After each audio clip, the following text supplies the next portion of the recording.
2 நிமிடம் ஆத்மஸ்திதியில் இருந்துட்டு நம்ம இந்த கிளாஸ்க்குள்ளே போயிடலாம். கடந்த 2 வகுப்புகளாக நம்ம நிறைய விஷயங்கள், அதாவது நாம தான் எதிர்கால சத்யுக தேவதைகளாக ஆகப் போகின்றோம், இதற்கான நினைவு சின்னங்கள் இந்த பூமியில் உருவாகி இருக்குது. அதை கேட்கும் பொழுது மனது புலங்காகிதம் அடைந்தது. அது மட்டும் இல்லாமல் பக்தியில் சொல்லப்பட்ட விஷயங்களினுடைய மிக ஆழமான ரகசியங்களை நம்ம பார்த்துட்டு வரோம். அதில் முக்கியமாக நேற்றைய கிளாஸில் சங்கரனினுடைய ஒவ்வொரு உருவத்தோற்றத்தினுடைய ஆழமான ஆன்மீக ரகசியங்கள் என்ன அப்படிங்கிறத பார்த்தோம். சிவதாண்டவ சோஸ்திரம் அப்படின்னு நீங்கள் எல்லோரும் கேள்விப்பட்டிருப்பீங்க. அது எப்படி வரும்? ஜட்டாடவி கல ஜல பிரவாக பாவிதஸ்தலே கலேவலம்பியலம்பிதாம் புஜங்க துங்க மாலிகாம் டமட்டமட்டமட்டம நிநாத வட்டமர்வயாம் சகார சந்திர தாண்டவம் தனோத்து நா சிவோ சிவம். ஸோ இந்த சிவதாண்டவ சோத்திரம் அப்படிங்கிறத நீங்கள் கேள்விப்பட்டிருப்பீங்க. இந்த பாடல்கள் நிறைய நம்ம யூடியூப்பில் இல்லை இது நிறைய இன்ஸ்டாகிராம் ரீல்ஸில் பக்தியோட விஷயங்களில் காமிச்சிருப்பாங்க. ஸோ இதில் நம்ம ரொம்ப முக்கியமாக புரிஞ்சுக்க வேண்டிய விஷயம், நிறைய இடங்களில் நம்ம சொல்லிட்டோம், சிவன் வேறு சங்கரன் வேறு. நேற்றைய கிளாஸில் சகோதரி, ஆன்மீக சகோதரி ரொம்ப அழகாக சொல்லி புரிய வச்சாங்க. சங்கரர் அப்படிங்கிறது யார் அப்படிங்கிறத பற்றி ரொம்ப தெளிவாக ஒவ்வொரு விஷயம், பிறையாகட்டும், ஜடாமுடியாகட்டும், அங்கிருந்து வருகின்ற ஆகாய கங்கையாகட்டும், நீல கண்டனாக இருக்கின்ற நீல கழுத்தாக இருக்கட்டும், அதே மாதிரி கழுத்தை சுற்றிய பாம்பாக இருக்கட்டும், கையில் ஏந்திய அக்னி உடுக்கையாக இருக்கட்டும், தலைவிரி கோலமாக இருக்கின்ற அந்த விஷயமாகட்டும், திரிசூலமாகட்டும், புலி ஆடையாகட்டும், சாம்பல் பூசிய தேகமாகட்டும், அதுக்கப்புறம் சங்கரருக்கு முன்னால் வைக்கப்பட்ட சிவலிங்கமாகட்டும், இது ஒவ்வொன்றினுடைய ஆழமான ஆன்மீக விளக்கங்களை பார்த்தோம். அதெல்லாம் கேட்கும் பொழுது உங்களுக்கு எப்படி இருந்தது? எந்த அளவுக்கு உங்களுக்கு புரிஞ்சுது? கிளியராக இருந்ததா? இல்லை இதில் சில விஷயங்கள் எங்களுக்கு புரியலை அப்படின்ற மாதிரி இருக்குதா?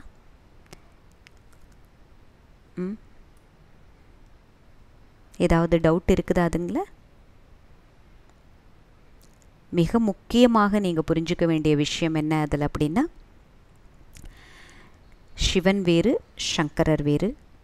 அதில் ரொம்ப அழகான விஷயம் சிஸ்டர் சொன்னாங்க. அதாவது புறக்கண்களாக 2 கண்கள் இருக்குது இல்லையா, அது மூடிய நிலையிலும் 3வது கண்ணான அந்த அகக்கண் ஆத்மா என்கின்ற கண் திறந்த நிலையிலையும் போயிட்டே இருக்கும்.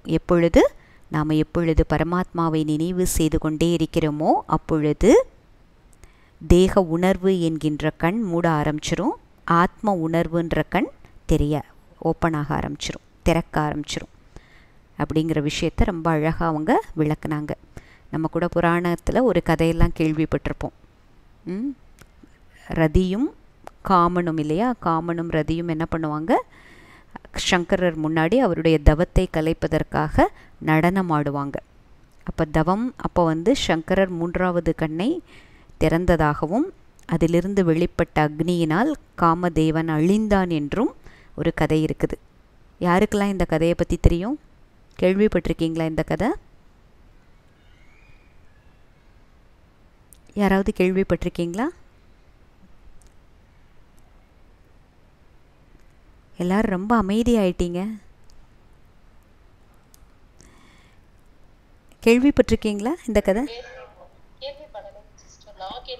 நீங்கள் கேள்விப்படலை. ஓகே. கேள்விப்படலை. ஓகே. ஆக்சுவலி அப்படி ஒரு கதை இருக்கிறது. உண்மையிலேயே இதனுடைய பொருள் என்ன? அதாவது இது வெளியில் இருக்கின்ற விகாரத்தின் விஷயம் கிடையாது. காமனும் காமதேவனும் அவருடைய மனைவியும் டான்ஸ் ஆடுறாங்க அப்படின்னா என்ன அர்த்தம்? வெளியில் இருக்கிற விஷயம் கிடையாது. நாம் எந்த அளவுக்கு ஆத்ம உணர்வை நோக்கி போகின்றோமோ அப்பொழுது நமக்குள்ளே இருக்கின்ற விகாரங்கள் அழிகிறது. மூன்றாவது கண் திறக்கிறது அப்படின்னா ஆத்மா அப்படின்ற கண் திறக்கிறது. ஆத்ம உணர்வு என்கின்ற கண் திறக்கும் பொழுது தேக உணர்வின் மூலமாக பிறந்த எல்லா அவகுணங்களும் அழிந்துவிடும். ஆத்ம உணர்வு அப்படிங்கிறது அப்படி ஒரு அன்பின் அக்னி. இறைவன் மீது வைத்திருக்கின்ற அன்புதான் அக்னி போன்றதுன்னு சொல்லுவாங்க. அந்த அன்பின் அக்னியில் நமக்குள்ளே இருக்கின்ற எல்லா பாவங்களும் அழிகிறது.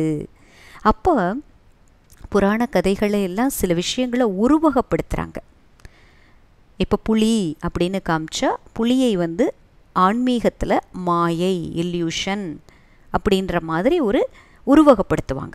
நேற்று கூட சிஸ்டர் சொன்னாங்க இல்லையா, புலியினுடைய தோலை எடுத்து அதனை ஆசனமாக வைத்து அதில் உட்கார்றாங்க அப்படின்னா என்ன அர்த்தம்? இந்த உலகத்தில் நிறைய விஷயங்கள் மாயை ரூபத்தில் வருது. மாயைனா என்ன? டெல்யூஷன். மாயைனா உண்மையிலேயே அது கிடையாது. அது நிலையானது கிடையாது. மாயை அப்படின்னா அவகுணங்கள், பலகீனங்கள். இப்போ நான் ஆத்மான்னு தெரிஞ்ச உடனே எனக்குள்ளே சத்குணங்களும் சக்திகளும் ஞானமும் என்ன ஆகுது? விழித்தெழுது. அப்போ எனக்குள்ளே இருக்கின்ற பலகீனங்கள், பழைய அவகுணங்கள் இதெல்லாம் மறையுது. அப்போ அதெல்லாம் தான் மாயை.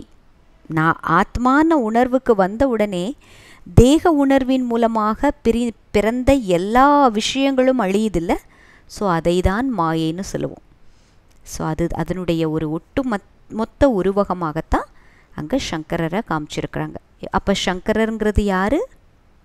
என்ன புரிஞ்சுக்கிட்டீங்க? சங்கரருங்கிறது யாரு? நாம தான். எப்பொழுது அப்படி ஆறோம்? எப்பொழுது சங்கரராக நம்ம ஆறோம்?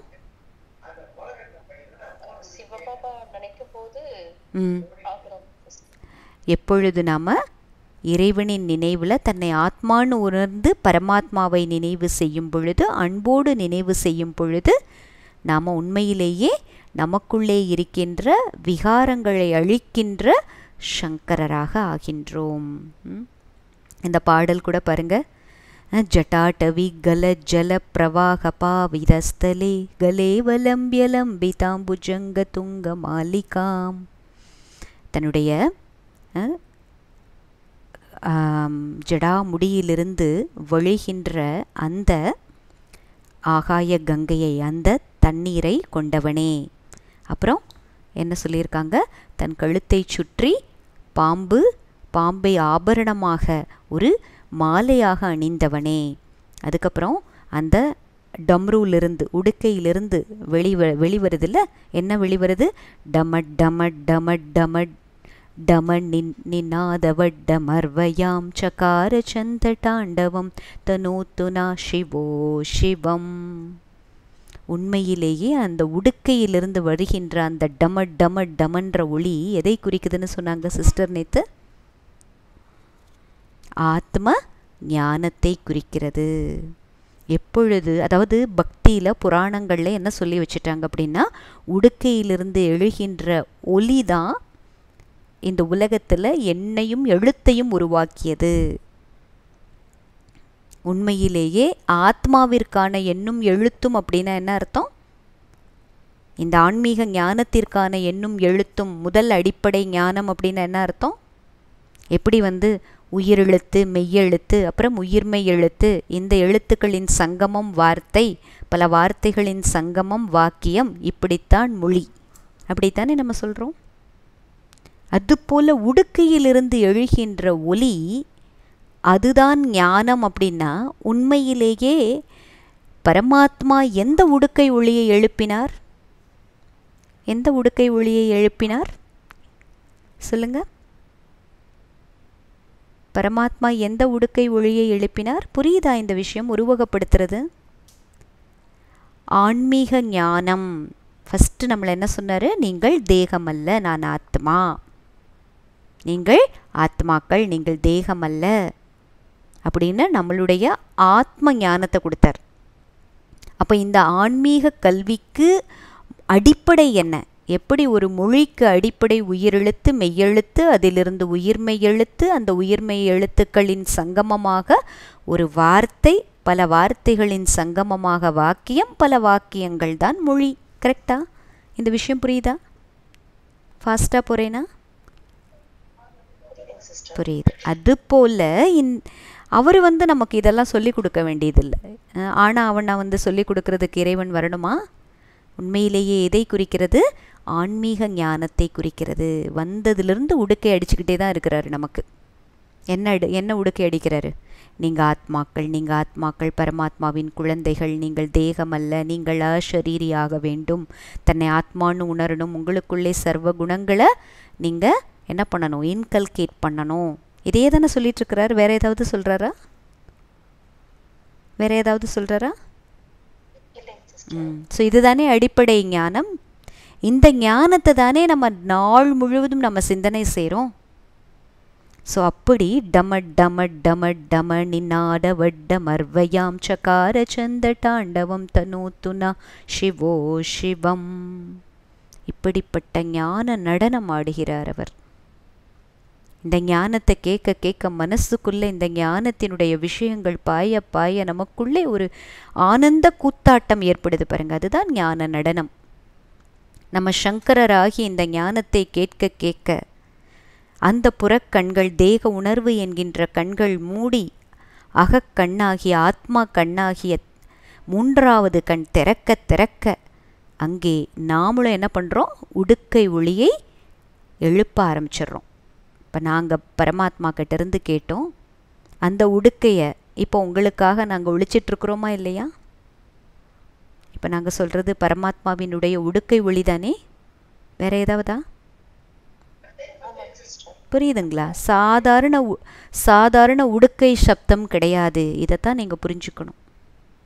சாதாரண உடுக்கை, குடுகுடுப்புக்காரன் கூட கையில் உடுக்கை வச்சுட்டு வரான். அந்த உடுக்கையினால் அப்போ இந்த உடுக்கைக்கும் சங்கரனுடைய கையில் இருக்கிற உடுக்கைக்கும் என்ன வித்தியாசம்? சங்கரர் தவக்கோலத்தில் அமரும் பொழுது அந்த உடுக்கை இல்லை, தாண்டவம் ஆடுறாரு பாருங்க. அப்போ ஒரு கையில் உடுக்கை, இன்னொரு கையில் அக்னி, அப்படி ஜடா முடியெல்லாம் அப்படி பறந்து அந்த தாண்டவம் எப்படி இருக்குது? இது நம்ம ஆத்மாக்களினுடைய நிலை.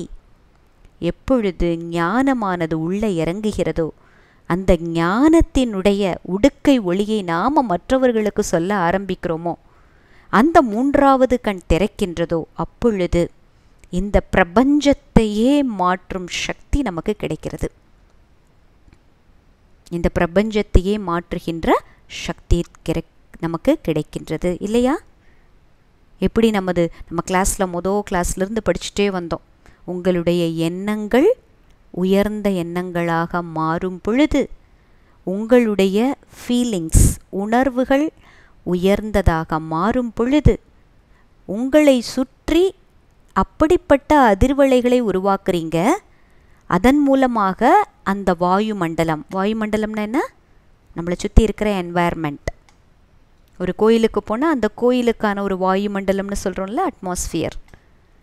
இதுபோல் நம்மளுடைய எண்ணங்களும் உணர்வுகளும் ரொம்ப ரொம்ப ரொம்ப உயர்ந்ததிலும் உயர்ந்ததாக மாறும் பொழுது நம்ம என்ன உருவாக்குறோம்? அப்படிப்பட்ட ஒரு நல்ல வாயுமண்டலத்தை உருவாக்குறோம். அந்த வாயுமண்டலம் இந்த பிரபஞ்சத்தையே தூய்மையாக்குகிறது. அதுதான் அந்த ஆனந்த தாண்டவம். புரியுதுங்களா? நடராஜர் ஆனந்த தாண்டவம் பார்த்துருக்கீங்களா? அந்த ரிங்கை சுற்றி அப்படியே அக்னியாக இருக்கும். எப்பொழுது ஒளியானது இந்த உலகத்தில் வரும் பொழுது இருளானது மறைகிறதோ, அதுபோல் இந்த ஞானத்தின் அக்னி அது எப்படி செயல்படணும்? அக்னி போல செயல்படணும். ஒரு ஞானத்தினுடைய விஷயத்தை நான் கேட்டேன். அந்த விஷயமானது அக்னி போல செயல்பட்டு எனக்குள்ளே இருக்கின்ற ஒரு விகாரத்தை அழிக்கணும். நமக்கு தெரியும்ல, அக்னியில் எதை போட்டாலும் அதனுடைய பெயர் அடையாளம் தெரியாது.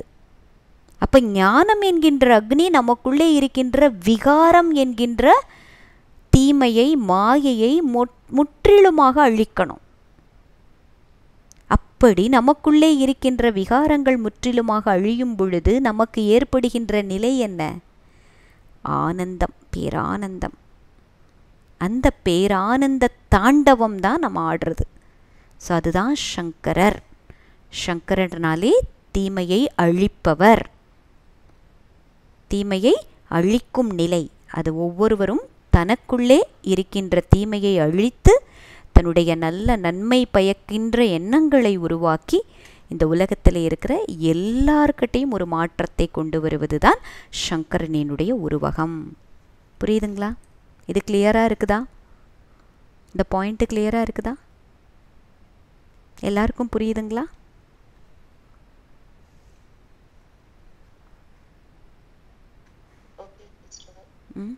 இன்னும் டவுட் இருக்குதா? ஓகே.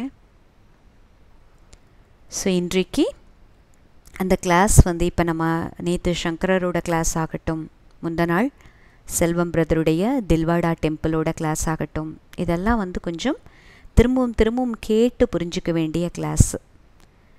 நம்ம ஆல்மோஸ்ட்டு இந்த அடிப்படை கோர்ஸ், பேசிக் கோர்ஸோட இறுதிக்கு வந்துட்டுருக்குறோம். இனி நாம் எதற்கு தயாராகணும் அப்படின்னா, பரமாத்மாவினுடைய மகா வாக்கியங்களாக சொல்லப்படுகின்ற முரளிக்கு தயாராகணும். அது ஒரு டெய்லி ஸ்டடி. இந்த டெய்லி ஸ்டடி ஆரம்பித்தாச்சுன்னா இந்த அளவு விளக்கமாக நம்மளால் எதுவுமே சொல்ல முடியாது, அதற்கான நேரமும் இருக்காது. இன்ஃபேக்ட் உங்களுக்கான ஒரு பேஸ், ஒரு ஃபவுண்டேஷன் வச்சுக்கோங்களேன். இந்த ஃபவுண்டேஷன் போடுறது தான் இந்த பேசிக் கோர்ஸில் நடக்கும். இப்போ இந்த பேசிக் கோர்ஸ் நீங்கள் எந்த அளவுக்கு உங்களுக்குள்ளே புரிதல் வருதோ அந்த அளவுக்கு முரளி நீங்களே படித்தாலே உங்களுக்கு அந்த விஷயங்கள் புரிய ஆரம்பிச்சிடும். ஸோ நம்ம எல்லாரும் அதற்கு தயாராகணும். உண்மையிலேயே ஒரு அடிப்படை பாடம் அப்படிங்கிறது 7 நாள் பாடம். அதை கிட்டத்தட்ட 70 நாட்களாக நம்ம உங்களுக்கு சொல்லிகிட்ருக்குறோம். அப்படின்னா அதற்கான காரணம் இதுதான். நீங்கள் அடுத்து முரளி படிக்க ஆரம்பிக்கும் பொழுது உங்களுக்குள்ளே ஒரு நல்ல புரிதல், ஒரு நல்ல ஞான புரிதல் கிடைக்கணும். அதை படிக்கும் பொழுதே உங்களுக்கு புரியணும். அதை நீங்கள் உங்களுடைய வாழ்க்கையை நடைமுறைப்படுத்துவதற்கான எல்லாமே உங்களுக்கு அமைய பெற்றுடணும். அப்படிங்கிறதுக்காக தான் இந்த பேசிக் கோர்ஸை நம்ம இந்த அளவு எலாபரேட்டாக பண்ணியிருக்கிறோம்.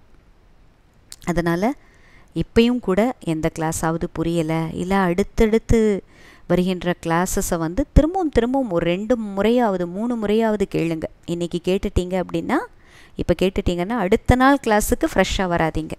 ஸோ இன்றைக்கி கேட்ட கிளாஸில் நம்ம என்ன புரிஞ்சுக்கணும், நம்மளுடைய வாழ்க்கையில் எந்த விஷயத்தை நாம் நடைமுறைப்படுத்தணும், நமக்கு எப்படிப்பட்ட ஞானம் கிடைச்சிருக்கு, ஸோ அதை கொஞ்சம் ரிஃப்ளெக்ட் பண்ணுங்கள். அது பண்ண எவ்வளோ பெரிய விஷயங்களை பாபா சொல்கிறாரு.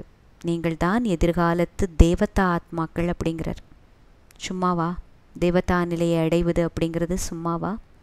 ஸோ அந்த நிலையை அடைய வேண்டும் அப்படின்னா அதற்கான அப்படிப்பட்ட முயற்சியை நாம் பண்ணணும். அதற்கான உத்வேகம், அதற்கான புரிதல், அதற்கான ஒரு விருப்பம், இது எல்லாம் எப்போ வரும்? இந்த ஞானத்தை நம்ம நல்லபடியாக புரிஞ்சுக்கணும், அப்போ தான் வரும். ஸோ இன்றைக்கு நாம் என்ன பார்க்க போகிறோம் அப்படின்னா, இப்போ ஒரு யோகாவே பண்ணணும். நம்ம உட்கார்ந்து ஸ்பெசிஃபிக்காக சில நேரங்களில் இறைவனை பிரத்யேகமாக நினைப்போம். அது என்ன அப்படின்னா, நம்ம காலையில் அமிர்த வேளை பற்றி நம்ம சொல்லியிருக்கிறோம். அமிர்த வேளை அப்படிங்கிறது 2 மணியிலிருந்து 5 மணி வரைக்கான நேரம் அமிர்த வேளை நேரம்னு சொல்லியிருக்கிறோம். இந்த அமிர்த வேளை நேரத்தில் நம்ம இறைவனின் நினைவில் அமர்ந்து இறைவனை நினைவு செய்யும் பொழுது நமக்குள்ளே இருக்கின்ற பலகீனங்கள் போய் நமக்குள்ளே இறை சக்தி கிடைக்கிறது. அந்த சக்தியின் ஆதாரத்தில் நமக்கு இந்த உலகாய விஷயங்கள் எல்லாம் ரொம்ப ஈஸியாக ஃபேஸ் பண்ண முடியுது, சூழ்நிலைகளை சந்திக்க முடியுது. நாம் நமக்கே பிரியமானவர்களாக ஆயிடுறோம். நம்ம வெளியில் எதையும் தேட வேண்டிய அவசியம் இல்லாமல் போயிடுது. மாறாக நாம் மற்றவர்களிடம் என்னெல்லாம் எதிர்பார்த்துட்டு இருந்தோம், என்ன மாதிரி சப்போர்ட்ஸ் எல்லாம் நாம் எதிர்பார்த்துட்டு இருந்தோமோ அது மாதிரி நாம் மற்றவர்களுக்கு ஒரு சப்போர்ட்டாக, பாபா சொல்லுவார், குருடர்களுக்கு நீங்கள் ஊன்றுகோலாக மாறுங்கள். ஏன்னா அவர்களுக்கு ஆன்மீக ஞானம் இல்லை, நமக்கு இந்த ஆன்மீக ஞானம் இருக்கிறது. இந்த ஞானத்தை கொண்டு நம்ம மற்றவர்களுக்கும் கூட ஒரு பிளைண்டு ஸ்டிக் ஆகணும். குருடர்களுக்கு ஊன்றுகோலாக மாறும் அளவிற்கு நமக்குள்ளே அந்த அளவு நம்ம கொடுக்க வேண்டும். நமக்குள்ளே அந்த அளவு நிறையணும், நிறைஞ்சாதான் கொடுக்க முடியும்.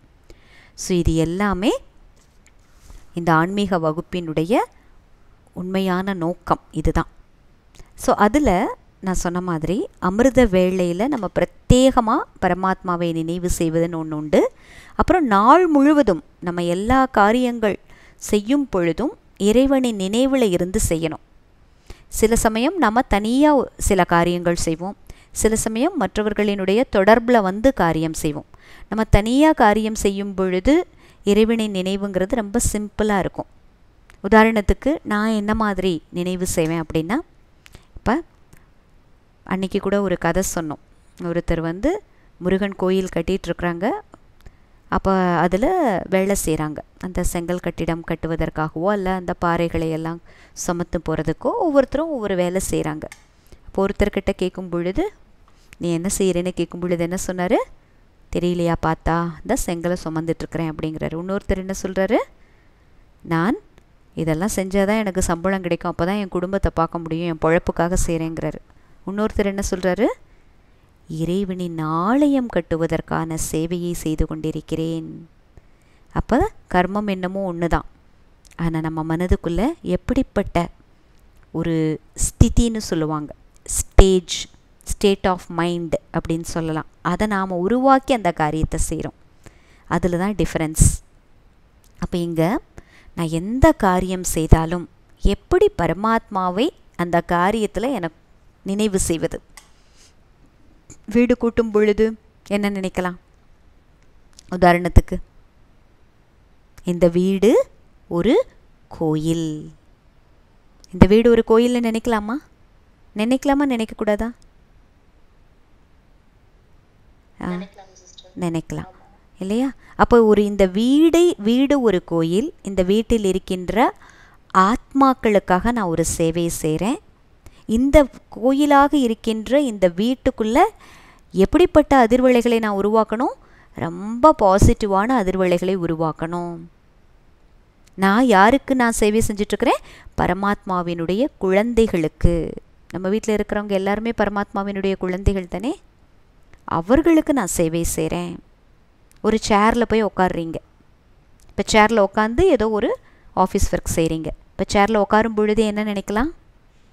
நான் ஆத்மா இப்பொழுது என்னுடைய சுயராஜ்யம் என்கின்ற சிம்மாசனத்தில் உட்கார்றேன். நம்ம என்னெல்லாம் காரியங்கள் செய்கிறோமோ அதை ஆன்மீகத்தோடு எப்படி தொடர்பு படுத்தலாம்? நான் எப்படி ஆன்மீகத்தோட தொடர்பு படுத்தலாம்? இதுதான் சுயமரியாதை. ஸ்வமான் அப்படின்ற வார்த்தை முரளியெல்லாம் வரும்பொழுது அடிக்கடி வரும். ஸ்வமான்னா என்ன அர்த்தம்? சுயமரியாதை. நான் என்னை எப்படி அடையாளப்படுத்தி கொள்கின்றேன், அதுதான் சுயமரியாதை. நான் இங்கே இறைவனுக்கு சேவை செய்கின்றேன்னு அடையாளப்படுத்திக்கிட்டேனா, இல்லை ஒரு லேபர் அப்படின்னு அடையாளப்படுத்திக்கிட்டேனா, இல்லை நான் குடும்பத்தில் ஒரு குடும்பத் தலைவன்னு அடையாளப்படுத்திக்கிட்டேனா? இந்த கதையில் பார்த்தீங்கள்ல, ஒருத்தர் என்ன நினச்சாரு? தான் ஒரு தொழிலாளி, ஒரு உழைப்பாளின்னு அடையாளப்படுத்திக்கிட்டார். ரெண்டாம் அவர் என்ன அடையாளப்படுத்திக்கிட்டாரு?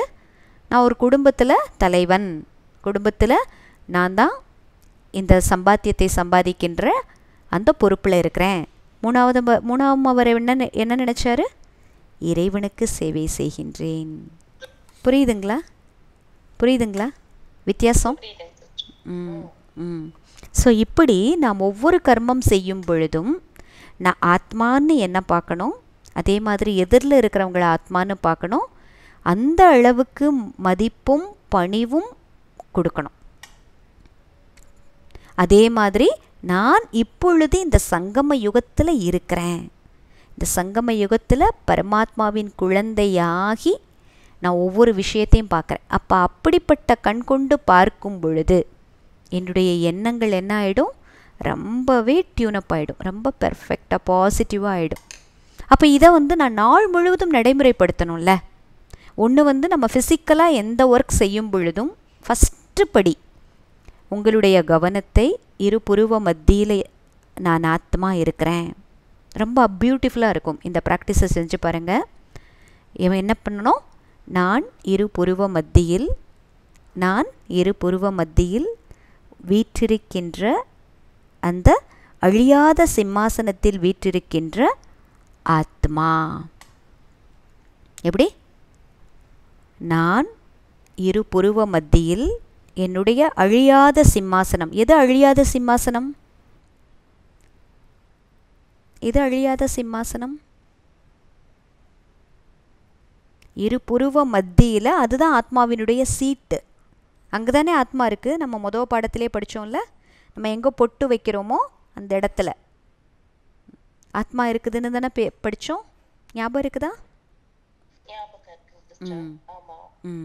ஸோ அப்போ உங்களுடைய கவனத்தை இரு புருவ மத்திக்கு, நான் ஆத்மா, அந்த மூளையில் பிட்யூட்டரி சுரப்பி, ஹைப்போதலாமஸ், அது பக்கத்தில் அந்த இடத்துல நான் ஆத்மா வீற்றிருக்கின்றேன்.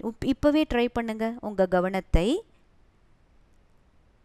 மூளையில் அந்த இரு புருவ மத்தியில் ஒரு கோடு போட்டோம்னா உள்ளே கொண்டுட்டு வந்துட்டு, மேலே இருந்து ஒரு கோடு போட்டோம்னா, உச்சந்தலையிலிருந்து ஒரு கோடு போட்டோம்னா, இந்த கோடும் இரு புருவ மத்தியிலிருந்து போடுகின்ற கோடும் ஒரு இடத்துல சந்திக்குள்ள, மூளையில் அது ஒரு நடுப்பகுதியாக இருக்கும்.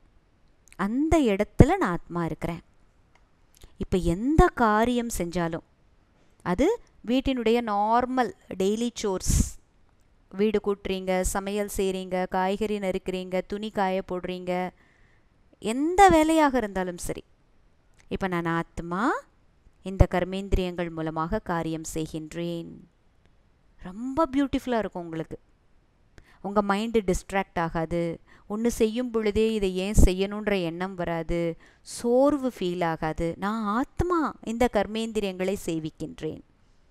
இதை எப்படி இருக்குன்னா, உங்களுக்கு ஒரு வேலையாள் வச்சு அந்த வேலையாள் மூலமாக இந்த காரியத்தை செய்கிற மாதிரி உங்களுக்கு தோணும். நமக்கு ஒரு வேலையாள் இருந்தாங்கன்னு வச்சுக்கோங்க, நீங்கள் சொன்னால் போகிறோம்ல, அம்மா அந்த வீட்டை பெருக்குமா, அம்மா இந்த துணியெல்லாம் காய போடுமா அப்படின்னு சொல்கிறது கஷ்டமா? கஷ்டமா ஈஸியா? ஈஸி தானே?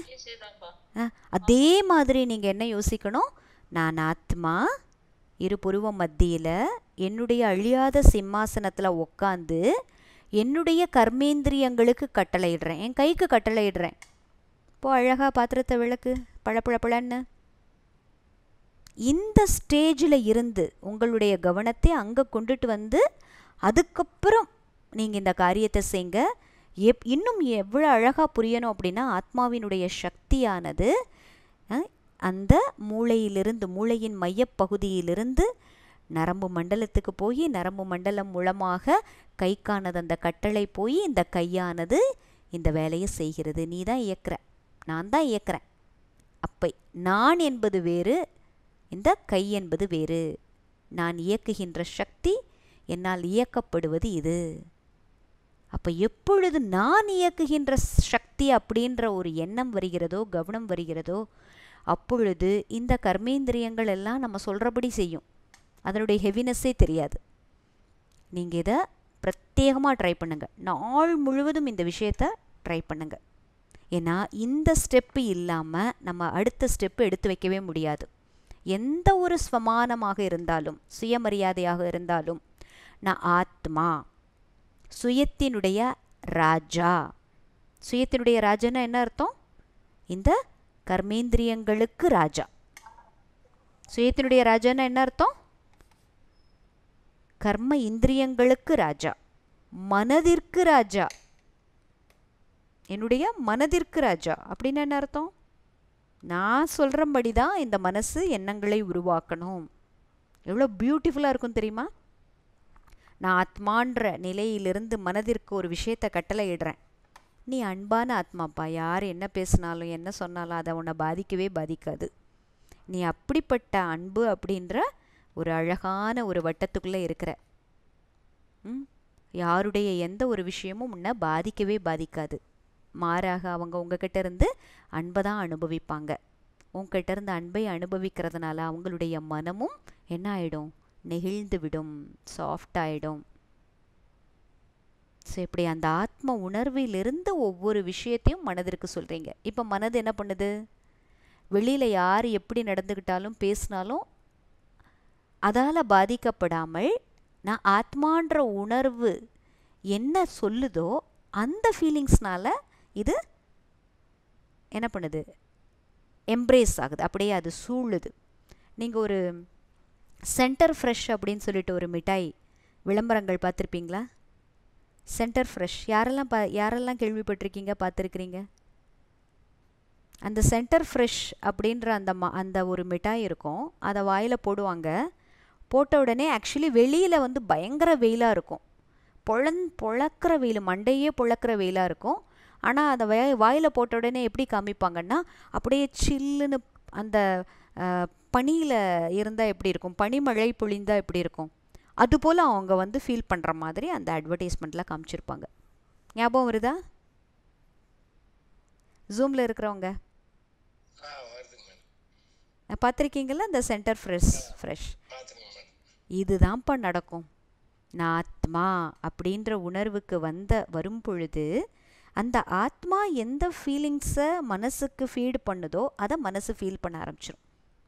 அப்போ வெளியில் இருக்கின்ற எந்த சூழ்நிலைகளும் நம்மளை வந்து என்ன பண்ணாது, பாதிக்கவே பாதிக்காது. வெளியில் வெயிலாக இருக்குது, இவங்க சென்டர் ஃப்ரெஷ் போட்ட உடனே எப்படி ஃபீல் பண்ணுறாங்க, அப்படியே குழுன்னு ஜம்முன்னு இருக்கிற மாதிரி ஃபீல் பண்ணுறாங்க.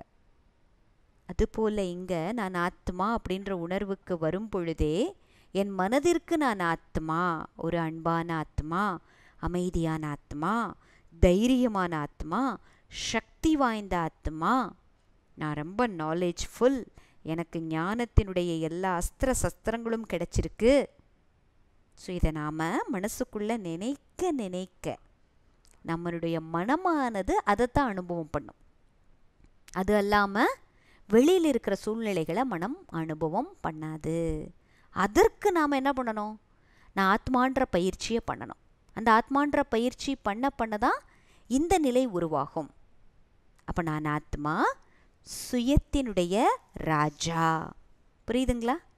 இப்போ நீங்கள் என்ன பண்ணணும், நாள் முழுவதும் இந்த ஸ்வமானில் இருக்கணும், சுயமரியாதையில் இருக்கணும்னா என்ன அர்த்தம், நான் சுயத்தினுடைய ராஜ்ய அதிகாரி, நான் தான் சுயத்தினுடைய ராஜ்ய அதிகாரி, நான் ராஜா. நாள் முழுவதும் இதை சிந்திக்க முடியுமா? இது ஒரு ஸ்வமானமாக எடுத்துக்க முடியுமா? முடியாதா? நான் சுயராஜ்ய அதிகாரி.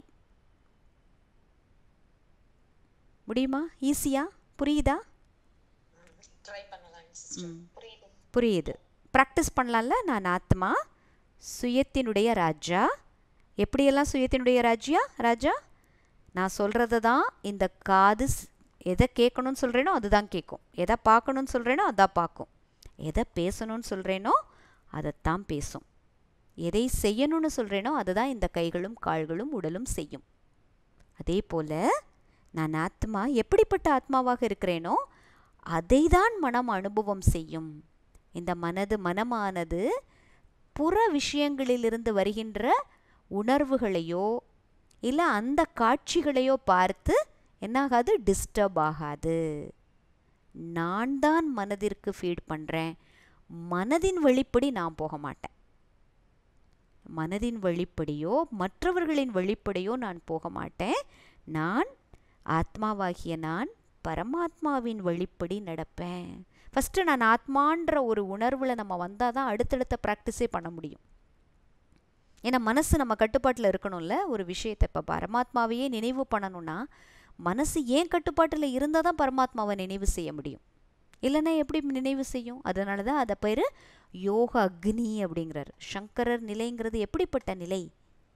அப்படிப்பட்ட ஒரு அக்னி நிலை. அந்த அக்னியில் நமக்குள்ளே இருக்கின்ற எல்லா வீக்னஸும் அழியுது.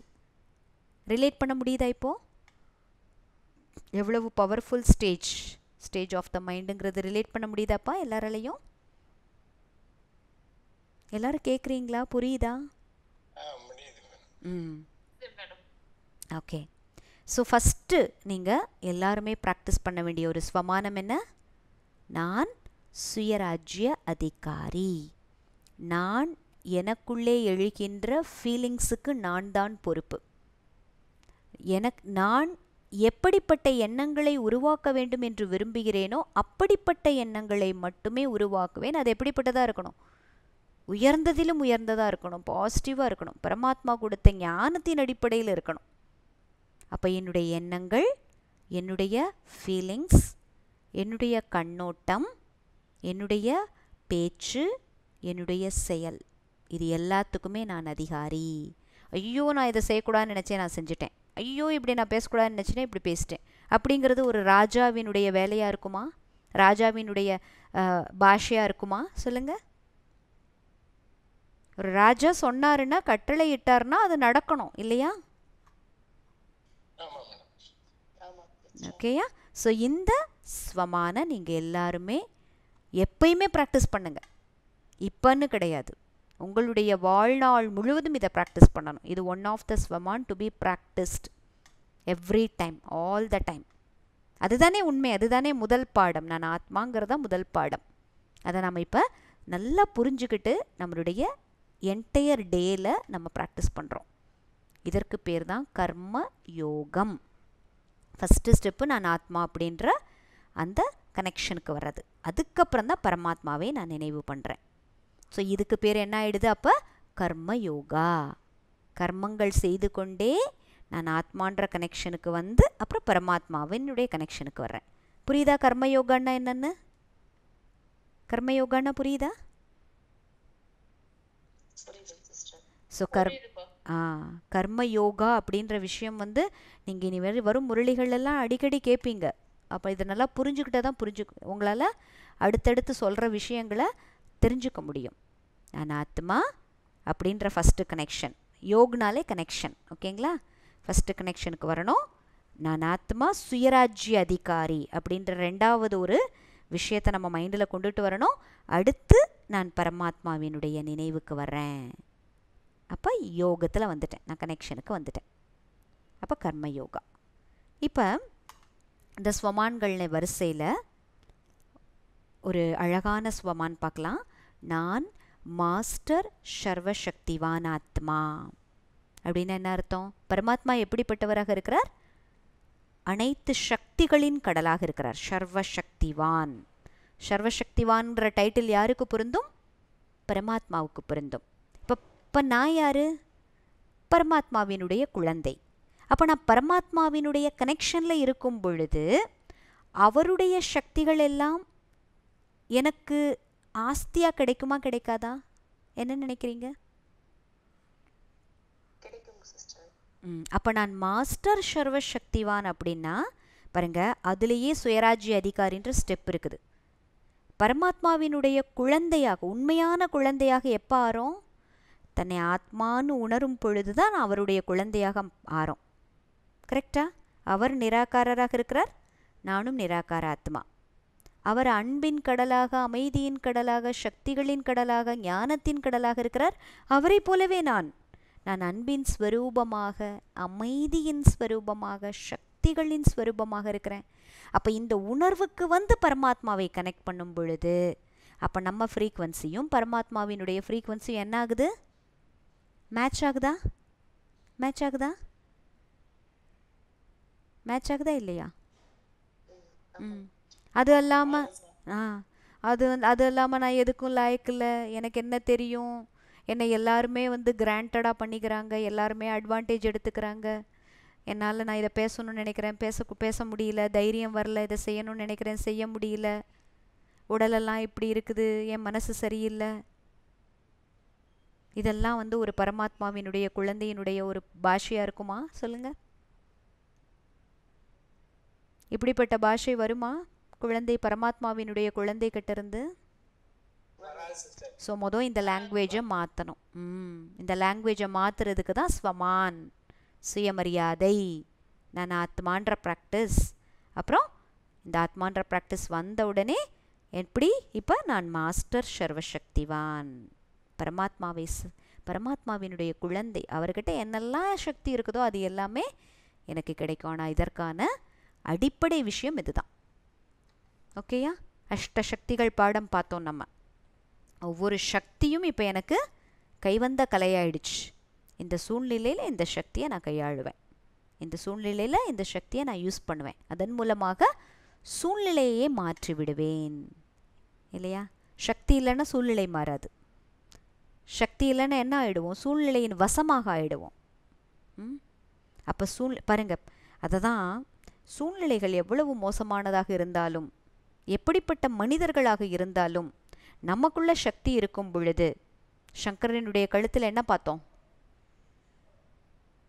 சங்கரனுடைய கழுத்தில் என்ன பார்த்தோம்? பாம்பு. பாம்பு எப்படி இருக்குது? மாலையாக இருக்கிறது, ஒரு அணிகலனாக இருக்கிறது. எது எனக்கு எதிரியாக இருந்து பயம் காட்டிட்டு இருந்துச்சோ இப்போ அது என்ன சொல்லுவாங்க? பொட்டி பாம்பா அடங்கிட்டான் அப்படின்னு சொல்லுவாங்கல்ல. பாம்பு தான், ஆனால் அவங்க நம்ம சொல் பேச்சை கேட்க ஆரம்பிச்சிட்டாங்கன்னா என்ன சொல்லுவாங்க? ஒரு பொட்டி பாம்பா அடங்கிட்டான் அப்படின்னு சொல்லுவாங்கல்ல. இது போல் எது என்னை பயம் காட்டுச்சோ, விஷம் போல தீண்டுவதற்கு வந்ததோ, எதனால் நான் மூர்ச்சை ஆயிட்டு இருந்தேனோ அது இப்பொழுது என்ன பண்ணுது? எனக்கு பொட்டி பாம்பா அடங்கி எனக்கு கழுத்தில் மாலையாக இருக்குது.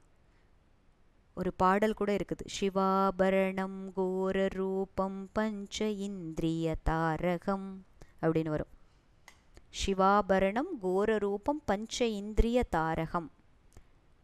அதாவது சிவனினுடைய ஒவ்வொரு அங்கங்களையும் பார்த்தீங்கன்னா கழுத்தில் மாலையாக இருக்கும், கையில் கூட தோள், அதாவது அந்த ஷோல்டரில் அந்த தோள் இருக்குது இல்லையா, அந்த தோளில் இருக்கும். முருகனோட காலில் பாருங்கள், அங்கே பாம்பு இருக்கும். அதே மாதிரி விநாயகரனுடைய வயிற்றில் பாருங்கள், அங்கே பாம்பு இருக்கும். 5 விகாரங்கள் என்கின்ற ஒரு பாம்பை போல விஷமுள்ள அந்த விகாரங்கள் எல்லாம் இப்போ ஆபரணம் ஆயிடுச்சுன்னா என்ன அர்த்தம்? அதை நான் அடக்கி ஆண்டு விட்டேன், அது என்ன இனி டிஸ்டர்பே பண்ணாது, அதுதானே அர்த்தம். புரியுதுங்களா? அதற்கு அதானே பொருள்.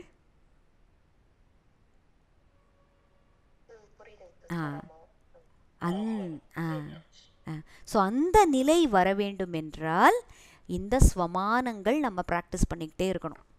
இதுவரை நம்மளை எப்படியெல்லாம் நம்ம ஐடென்டிஃபை பண்ணிட்டு வச்சுருந்தோம். நம்ம படிப்பினுடைய ஆதாரத்தில், நம்ம உருவத்தினுடைய ஆதாரத்தில், நம்ம என்ன வேலை பார்க்குறோன்ற ஆதாரத்தில், நம்ம எந்த ஜாதியில் பிறந்தோம், எந்த நாட்டில் பிறந்தோம், இல்லை எந்த குடும்பத்தில் பிறந்தோம், இதை வச்செல்லாம் தானே நம்மளை ஐடென்டிஃபை பண்ணிகிட்டு இருந்தோம். அது அகங்காரம் இல்லையா? அதுதான் ஆணவம். ஆணவம்னா என்ன அர்த்தம்? எது நான் இல்லையோ அதுவாக நினைப்பது தான் ஆணவம், அகங்காரம். ஆணவம்ங்கிறத அந்த சுப்பீரியாரிட்டி காம்ப்ளெக்ஸில் சொல்லுவாங்க. அகங்காரம்ங்கிறது ரொம்ப காமன் வேர்டு. அகங்காரம்னாலே இன்ஃபீரியாரிட்டி காம்ப்ளெக்ஸ்னாலும் சரி, சுப்பீரியாரிட்டி காம்ப்ளெக்ஸ்னாலும் சரி, எது நான் இல்லையோ அதை வச்சு என்னை அடையாளப்படுத்துறது தான் அகங்காரம். அதனால தான் பரமாத்மாவை என்ன சொல்கிறாங்க? நிராகாரி, நிர்விகாரி, நிரகங்காரி. அவர் எப்படி இருக்கிறாரு? நிராகாரராக இருக்கிறார். நிர்விகாரி, எந்த விகாரமும் இல்லாத. விகாரம்னா என்ன அர்த்தம்? அவகுணங்கள். நிரகங்காரி, அகங்காரமற்றவர். ஸோ அப்படி நாம் இந்த நிலையை அடையணும்.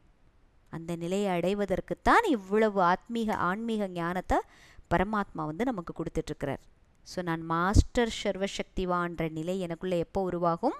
நான் சுயராஜ்ய அதிகாரி, பரமாத்மாவினுடைய குழந்தை. இப்பொழுது எனது கர்மேந்திரியங்கள் என்னுடைய கட்டளைப்படி தான் நடக்கும், என் மனசை நான் சொல்படி தான் கேட்கும். இந்த மனதின் மூலமாக பரமாத்மாவை நான் அன்போடு நினைவு செய்கின்றேன். அதன் மூலம் எனக்குள்ளே இருக்கின்ற எல்லா பாவங்களும் பஸ்பமாகுது. அப்பொழுது எனக்குள்ளே ஒரு ஆனந்த குத்தாட்ட நிலை வருகிறது. எங்கே சக்தி இருக்கிறதோ அங்கு ஆனந்தம் பெருக்கெடுக்கும். அதனால தான் நடராஜனுடைய அந்த ஆனந்த தாண்டவத்தை பார்த்திங்கன்னா அப்படியே ரொம்ப சக்தி வாய்ந்ததாகவும் காமிச்சிருப்பாங்க. அதே நேரத்தில் அந்த ஒரு ஆனந்த தாண்டவமாகவும் இருக்கும். சக்தி இல்லாத இடத்துல ஆனந்தம் வர முடியாது. எங்கு சக்தி இல்லையோ அங்கே அடிமை ஆயிடுவோம். அங்கே நம்ம அடிமைப்படுத்தப்படுவோம். அடிமைத்தனம் எங்கே இருக்குதோ அங்கே தான் துக்கமும் இருக்கும். ஸோ இதெல்லாம் உங்களால் கனெக்ட் பண்ண முடியுது. கரெக்டா? ஓகே, அடுத்து இந்த ஒரு ஸ்வமானம் மட்டும் பார்த்துடலாம். நான் திரிகாலதரிசி ஆத்மா. திரிகாலதரிசி அப்படின்னு என்ன அர்த்தம்? த்ரீனா 3, த்ரிநேத்ரி மூன்றாம் கண். த்ரீனாலே 3. ஹிந்திலையும் சமஸ்கிருதத்துலேயும் 3 தான் சொல்லுவாங்க. ஆங்கிலத்தில் 3 சொல்கிற மாதிரி சமஸ்கிருதத்தில் 3 அப்படின்னா 3. காலம்னா என்ன? இறந்த காலம், டைமு. 3 காலம்னா இறந்த காலம், நிகழ்காலம், எதிர்காலம். தர்ஷினா என்ன? பார்ப்பவர். ஒரு காரியம் செய்யும் பொழுது இந்த காரியத்தின் விளைவுகளை முக்காலத்தின் கண் கொண்டு பார்ப்பது. எப்படி? ஒரு காரியம் செய்யும் பொழுது இந்த காரியத்தினுடைய விளைவுகளை முக்காலத்தின் கண் கொண்டு பார்ப்பது, அதுதான் திரிகாலதர்ஷி ஆத்மா. இப்போ நான் எனக்கு முன்னாடி ஒரு சீன் வருது. என்ன வருது? எனக்கு முன்னாடி ஒரு காட்சி. யாரோ ஒருத்தர் என்கிட்ட வந்து பேசுகிறாங்க, ஏதோ ஒன்று செய்கிறாங்க. இந்த காட்சி எப்படி உருவாச்சு? காரணம் இல்லாமல் காரியம் இல்லைல்ல. என் கூட யார் எப்படி நடந்துக்கிறாங்க, எனக்கு எப்படிப்பட்ட சூழ்நிலை உருவாகுது, நான் யாரை சந்திக்கிறேன், யாரோட தொடர்பில் வர்றேன், அவங்க என்கிட்ட என்ன நடந்துக்கிறாங்க, என்ன பேசுகிறாங்க, இது எல்லாத்திற்கும் ஒரு காரண காரியம் இருக்குமா இருக்காதா? இருக்குமா இருக்காதா? அப்போ இப்போ ஒருத்தர் என்கிட்ட ரொம்ப அன்பாக நடந்துக்கிறாங்க அப்படின்னா பாஸ்ட்டில் நான் அவங்கக்கிட்ட நல்ல அன்பாக நடந்திருப்பேன். அந்த மாதிரி ஒரு நல்ல ஒரு ஷேரிங், ஒரு பரிவர்த்தனை நடந்திருக்கும் நம்ம ரெண்டு பேருக்கு இடையே. அப்போ இன்றைக்கு ஒரு விஷயம் நடக்குதுன்னா அது இறந்த காலத்தினுடைய விளைவு. அப்போ இன்னைக்கு வருகின்ற சூழ்நிலைகளை நான் திரிகாலதரிசி கண்கொண்டு பார்ப்பது என்றால், ஓகே, நாம் போட்ட கொட்டையினுடைய மரம் தான் இங்கே வளர்ந்து வருது, இந்த இடத்துல இப்படி ஒரு சூழ்நிலையாக பார்க்குறேன், காட்சியாக பார்க்குறேன். இப்போ நிகழ்காலத்தில் எனக்கு என்ன சாய்ஸ்? நிகழ்காலத்தில் நான் அப்படிப்பட்ட ஒரு சாய்ஸ் எடுக்கணும். இது எனக்கான ஒரு நல்ல எதிர்காலத்தை உருவாக்கணும். கிளியரா? இப்போ ஒரு சூழ்நிலை இருக்குது, அது இறந்த காலத்தினுடைய விளைவுன்னு எனக்கு புரிஞ்சிருச்சு. அப்போ சூழ்நிலையில் வசம் வரக்கூடாது. நிகழ்காலத்தில் எனக்கு சாய்ஸ் இருக்குது. நான் லெஃப்ட்டு போகலாம், இல்லை ரைட்டு போகலாம். ரைட்டு போனேன்னா என்னுடைய ஃப்யூச்சரும் ரொம்ப பெர்ஃபெக்டாக இருக்கும், ரைட்டாக இருக்கும். லெஃப்ட்டு போகிறேன்னா அந்த சூழ்நிலையின் வசமாகி நான் ஒரு காரியத்தை செய்கிறேன்னு அர்த்தம். இப்போ நான் ரைட்டு போகணுமா லெஃப்ட்டு போகணுமா சொல்லுங்கள்?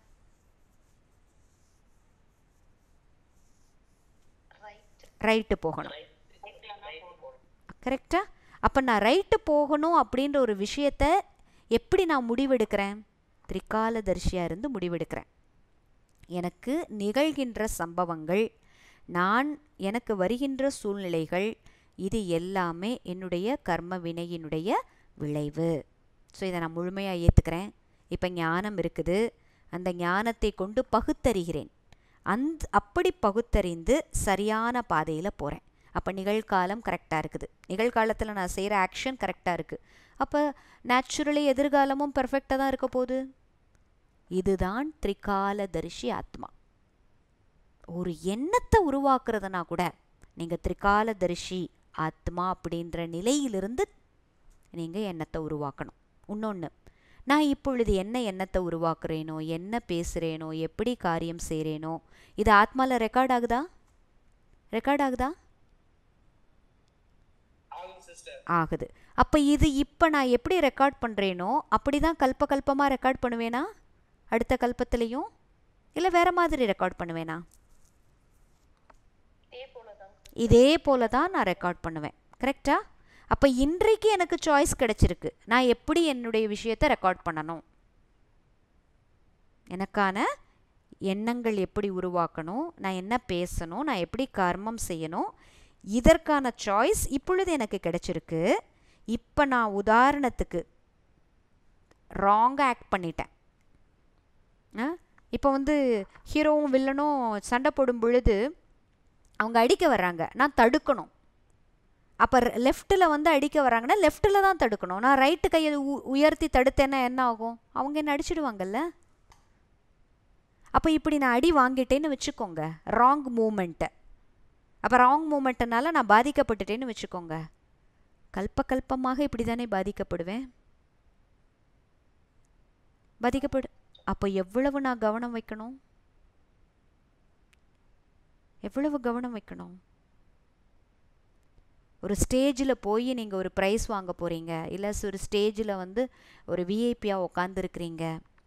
நீங்கள் அப்போ போகும் பொழுது எப்படி ட்ரெஸ் பண்ணிட்டு போவீங்க, எப்படி கிறிஸ்பாக ட்ரெஸ் பண்ணிட்டு போவீங்க, நீங்கள் பேசுகிற விதமாகட்டும், நீங்கள் உங்களுடைய அந்த பாடி லாங்குவேஜ் ஆகட்டும், எவ்வளோ கவனம் கொடுப்பீங்க.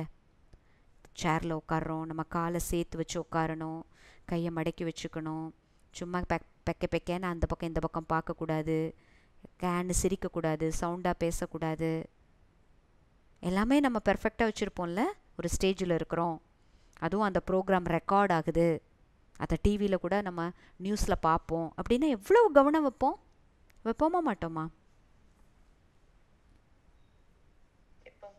அது போல் இந்த ஆத்மாவில் நான் இப்பொழுது ஒவ்வொரு விஷயத்தையும் ரெக்கார்ட் பண்ணிகிட்ருக்கிறேன். என்னுடைய ரெக்கார்டிங் எப்பொழுதுமே சூப்பராக இருக்கணும், ரொம்ப பெர்ஃபெக்டாக இருக்கணும், ஞானத்தின் ஆதாரத்தில் இருக்கணும். கரெக்டான கர்மத்தை நான் செய்யணும். இப்பொழுது கரெக்டான கர்மத்தை செஞ்சேன்னா கல்பமாக இப்படி தான் நான் செய்வேன். எவ்வளோ பெரிய ஒரு விஷயம் இல்லை, எவ்வளோ பெரிய பாக்கியத்தை நம்ம உருவாக்கிக்கிட்டு இருக்கிறோம். ஸோ அப்படி ஒரு ஸ்வமானம்தான் திரிகாலதர்ஷி ஆத்மா. நமக்கு பிடிக்கலைன்னா கூட நம்ம இந்த நினைவு வந்துச்சுன்னு வச்சுக்கோங்க, திரிகாலதர்ஷி ஆத்மானா ஐயோடா கல்பமாக இப்படி தான் தப்பு செய்வேன், நான் ரொம்ப ஞாபகம் கவனத்தை வச்சுக்கணும், என் மேலே நான் ரொம்ப கவனம் வச்சு ஒவ்வொரு காரியத்தையும் செய்யணும். திரிகாலதர்ஷி ஆத்மா. புரியுதுங்களா எல்லாருக்கும்? திரிகாலதர்ஷி ஆத்மா எல்லாருக்கும் புரியுதாப்பா? ஃபஸ்ட்டு ஸ்வமான் என்ன சொல்லுங்க? ஃபஸ்ட்டு ஸ்வமான் என்ன பார்த்தோம்? நான் சுயராஜ்ய அதிகாரி ஆத்மா. Very good. ரெண்டாவது ஸ்வமான் என்ன பார்த்தோம்? நான் மாஸ்டர் சர்வசக்திவான். மூணாவது ஸ்வமான் என்ன பார்த்தோம்? திரிகாலதர்ஷி ஆத்மா. மூன்றையும் கனெக்ட் பண்ண முடியுதா?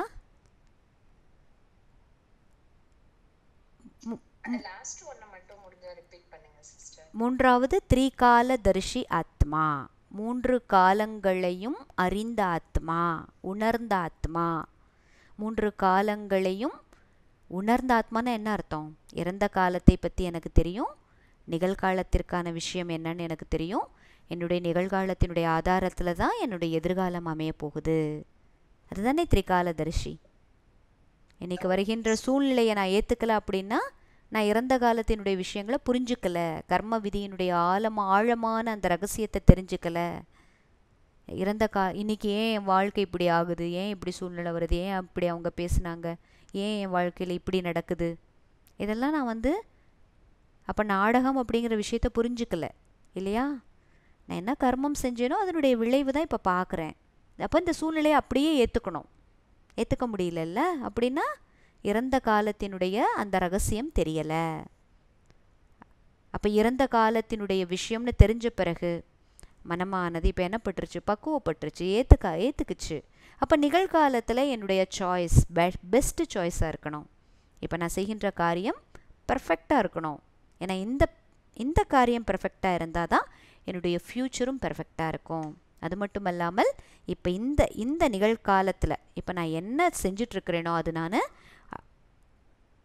அழியாமல் எட்டர்னலாக நான் ரெக்கார்ட் பண்ணுறேன். இப்போ நான் இப்போ பேசிகிட்ருக்கிறேன் உங்ககிட்ட, இந்த வார்த்தை இப்போ ஆத்மாவில் ரெக்கார்ட் ஆகுது.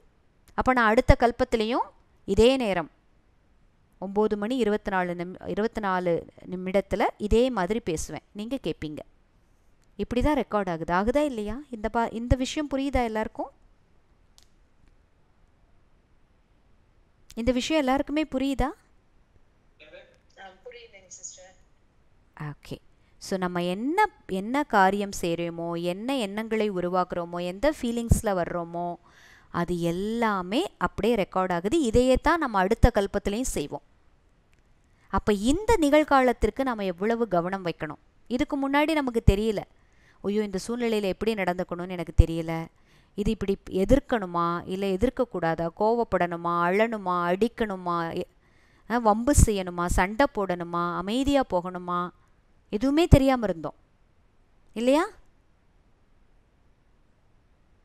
சில பேரெல்லாம் சொல்லுவாங்க, அட்வைஸ் கொடுக்குறவங்க, நீ அப்போ பேசாது விட்டல்ல அதான் தப்பு, நீ விட்டுறக்கூடாது, நீ 1-2 கொடுத்துருக்கணும், அப்படியெல்லாம் நமக்கு அட்வைஸ் பண்ணுவாங்க. அப்போ நமக்கு தெரியாது, இந்த ஞானத்தை பற்றி தெரியாது. ஏன் இந்த சூழ்நிலைகள் எனக்கு வாழ்க்கையில் உருவாயிருக்கு? இப்போ ஆத்ம உணர்வில் இருந்து பரமாத்மாவின் நினைவில் இருந்து எனக்குள்ளே இருக்கின்ற அஷ்ட சக்திகளை நான் வெளியே கொண்டுட்டு வரணும். அதன் மூலமாக சூழ்நிலையை மாற்றணும். பாவ கர்மங்கள் உள்ளே இருக்குது, அதனுடைய பாவத்தினுடைய கணக்கு இருக்குது. கணக்கின் மூலமாகத்தான் வழக்கும் உருவாகி இருக்கிறது. அப்போ இந்த வழக்கை நான் ஞானத்தின் ஆதாரத்தில், சக்திகளின் ஆதாரத்தில் முடிக்கணும். கணக்கை திரும்ப உருவாக்கக்கூடாது. அப்போ நிகழ்காலத்தில் இத்தனை விஷயங்கள் எனக்கு தெளிவாக புரியுது. அப்போ நிகழ்காலத்தினுடைய ஒவ்வொரு ஆக்ஷனும் கரெக்டாக இருக்கும் பொழுது எதிர்காலமும் சூப்பராக தானே இருக்கும். அடுத்த கல்பத்திலையும் நான் இதே மாதிரி தான் பண்ணுவேன். அது மட்டும் அல்லாமல் இந்த கல்பத்திலையும் நான் சரியான கர்மம் செய்யும் பொழுது அதற்கான விளைவும் நல்லதாக அமையும், பலனும் நல்லதாக அமையும். இது திரிகாலதர்ஷி ஆத்மா. கிளியராப்பா எல்லாருக்கும்? இப்போ இதில் ஏதாவது டவுட் இருக்குதுங்களா?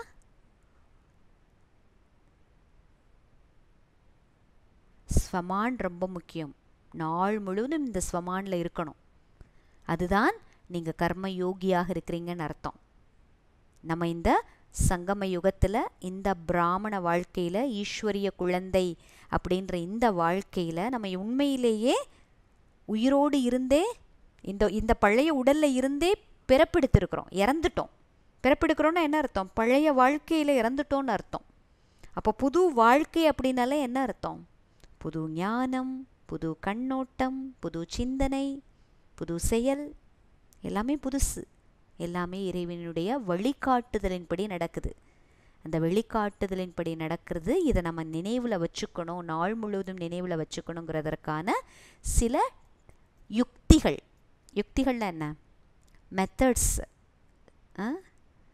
அதில் ஸ்வமான் ப்ராக்டிஸுங்கிறது the top most important one. நாள் முழுவதும் இந்த ஸ்வமானத்தில் இருங்க. நாள் முழுவதும் இதை நினச்சிக்கிட்டே இருங்க.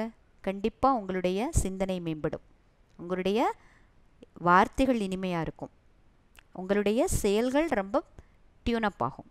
ஆகுமா ஆகாதா? என்ன நினைக்கிறீங்க? இந்த ஸ்வமான் ப்ராக்டிஸ் இதை கொண்டு வருமா வராதா? கொண்டு வருமா வராதா? கண்டிப்பாக கொண்டு வரும். ஆமாம். நீங்கள் நினச்சிக்கோங்க, காலையில் எழுந்த உடனே இன்றைக்கி நான் சுயராஜ்ய அதிகாரி ஆத்மா, நான் மாஸ்டர் சர்வசக்திவான் ஆத்மா நினைக்கலாம்ல. இந்த எண்ணங்களை தானே உருவாக்க போகிறீங்க.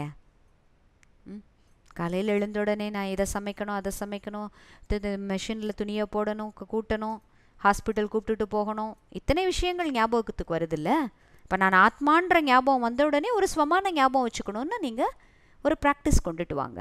இதற்காக பிரத்யேகமாக கொஞ்சம் முயற்சி பண்ணுங்கள். சிம்பிள் தான். ஒரு நிமிடம் இதற்காக எடுத்துக்கோங்க. இந்த ஒரு நிமிடம் என்னுடைய ஸ்வமானை நினைவுபடுத்துவதற்காக. அப்போ நாள் முழுவதும் 1/2 hour ஒன்ஸ், முடிஞ்சா 1/2 hour ஒன்ஸ், இல்லை 1 hour ஒன்ஸ் இந்த ஸ்வமானை எடுத்துகிட்டு வாங்க. எடுத்துகிட்டு வந்து அதை நினைவிலேயே கொஞ்சம் இருங்க. முடியும். நாங்கள்லாம் அப்படி தான் ப்ராக்டிஸ் பண்ணிட்டு வரோம். அதனால தான் எங்களுக்குள்ள மாற்றங்களை எங்களால் அனுபவம் செய்ய முடியுது. ரெடியா? எல்லாரும் ரெடியா? ஸ்வமான் ப்ராக்டிஸ் பண்ணுவீங்களா? சொல்லுங்க. Very good, very good sister. Okay. மற்றவர்கள் 2 பேர் தான் பதில் சொல்லிட்டே இருக்கிறீங்க. 2 3 பேரோ.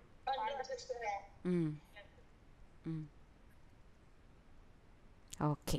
நம்ம சின்னதாக ஒரு மெடிடேஷன் கமெண்ட்ரி பண்ணிவிட்டு இன்றைக்கி கிளாஸை முடிச்சுக்கலாம்.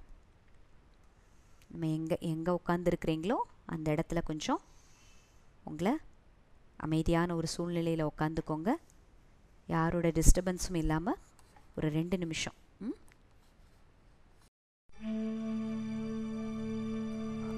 நான் ஆத்மா, இருபுருவ மத்தியில் எனது அழியாத சிம்மாசனத்தில் அமர்ந்திருக்கின்றேன். ராஜாவாகிய நான் என்னுடைய கர்ம இந்திரியங்களுக்கு கட்டளையிடுகின்றேன். என்னுடைய கட்டளைப்படிதான் என்னுடைய இந்திரியங்கள் நடக்கும். என்னுடைய மனம், புத்தி, சமஸ்காரம் கூட என்னுடைய கட்டளைப்படிதான் நடக்கும். நான் எந்த எண்ணத்தை உருவாக்க நினைக்கின்றேனோ, எந்த எண்ணத்தில் என் மனதை நிலைநிறுத்த விரும்புகிறேனோ, அந்த எண்ணத்தை உருவாக்கும் ராஜா ஆவேன். அதே எண்ணத்தில் நிலைத்திருக்கவும், அந்த எண்ணத்தை அனுபவமாக கொண்டு வரவும் என்னால் முடியும். நான் அமைதியான ஆத்மா. இந்த எண்ணத்தை உருவாக்கியதுடன் அமைதியின் உணர்வை என்னால் அனுபவம் செய்ய முடிகிறது. அப்படிப்பட்ட சுய ராஜ்ய அதிகாரி ஆத்மா நான் ஆவேன். ஓம் சாந்தி. ஓம் சாந்தி. ஓம் சாந்தி. Thank you very much. மீண்டும் நாளை